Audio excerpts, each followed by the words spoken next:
Hazrat Abdullah bin Hassan states that Hazrat Jabir bin Abdullah Salami radiyallahu anhu told me that Allah's Apostle sallallahu alaihi wasallam used to teach his companions istikhara, seeking guidance of Allah Jalla Jalaluhu in all affairs, as he used to teach us a chapter of the Quran.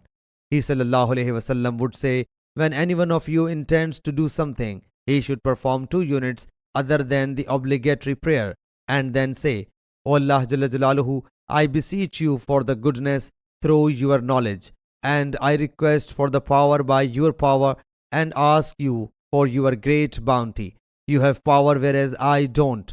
You know all, but I don't. And you know best the hidden invisible things. O Allah Jalla Jalaluhu, if as per your knowledge this matter, mention that matter is good for me, is good for me presently in worldly life, and ultimately life in the hereafter. The transmitter says, or he said, regarding my religion and worldly life and the hereafter, decree it for me, and make it easy for me, and then bless in it for me.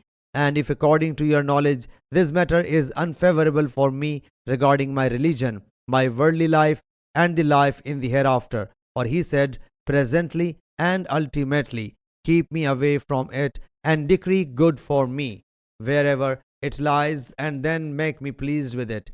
Sahih Bukhari Hadith number 7390.